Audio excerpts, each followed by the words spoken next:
treat each other with dignity and not place the blame on one another, said Defence Minister Ng Eng Hen when asked about the relationship between Singaporeans and foreigners at the REACH National Day Rally Public Forum on Thursday.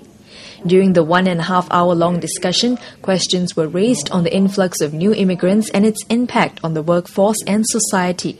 I feel that the government is marginalizing a lot of ordinary Singaporeans in its indiscriminate welcome of immigrants, okay? How the government plans to address this? We ought to be a bit more dignified and not place all the blame on someone else. And just say, well, let's see how we can solve this problem. But person to person, even when you're here, I will respect you. I will treat you with dignity, just as I expect you to treat my relative who is visiting or treat me when I'm visiting your country. This is my suggestion to the government. MOM, learn from LTA. COE for foreign labour. We cannot treat foreign workers with that levy because, well, then afterwards, not that we want to do it, but people say, well, Singapore auction foreign workers. I think it's very difficult. And the truth is, even if we did that, we will still have to limit the numbers coming in.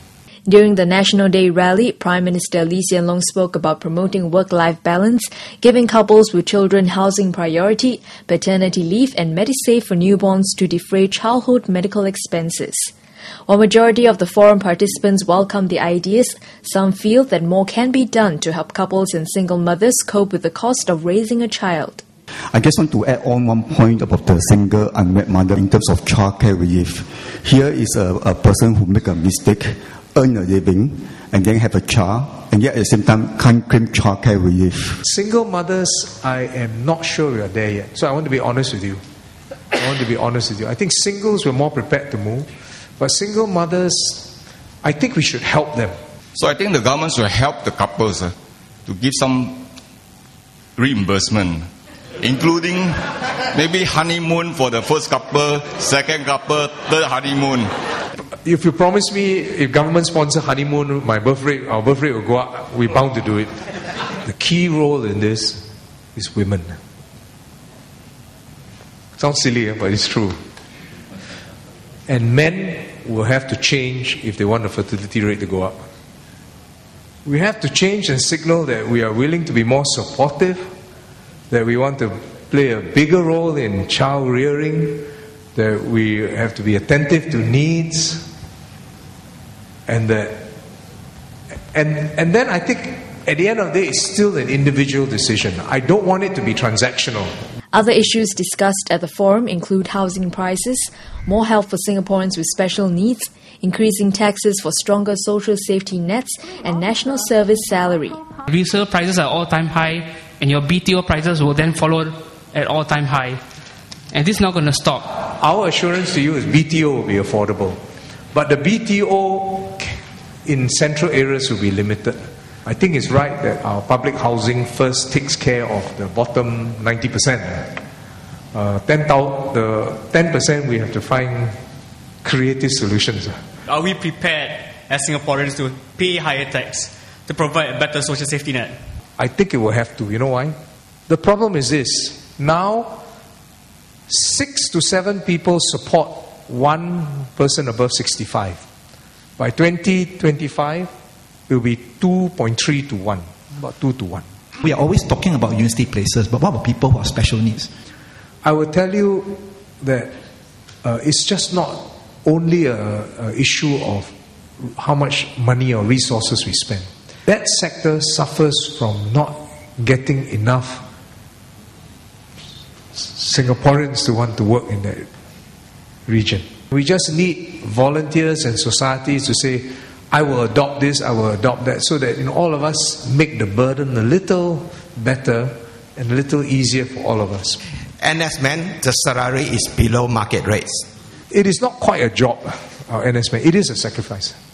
I actually want to keep it that way. I'm not arguing that I keep it low, but this is something that we want to do so that, and we'll find ways to repay that kind of sacrifice. But this is something that we want to do because this is our country and we want to defend it.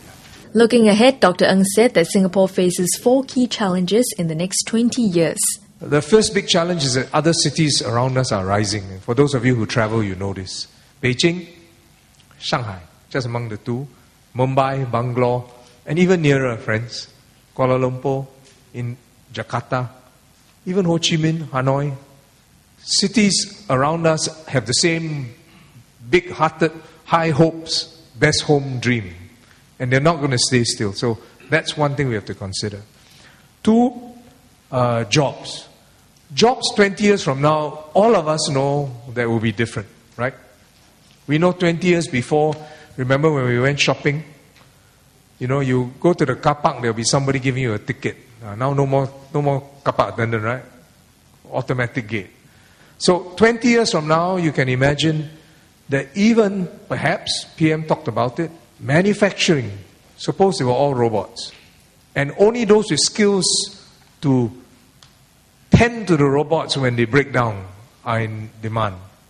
Third challenge, the one you all know, aging, not enough babies. 30, 40 years ago, stop at 2. Now, please have more. And we will help you. Right? So it's changed. Last big challenge we have is limits of growth. We have now 5 million, land, crowded, infrastructure, labor. We cannot keep growing as we have. There are limits of growth. How do you think that we can have in 20 years' time a best home with hope and heart? Watch the full interview with Dr. Ng Eng Hen in our other clip.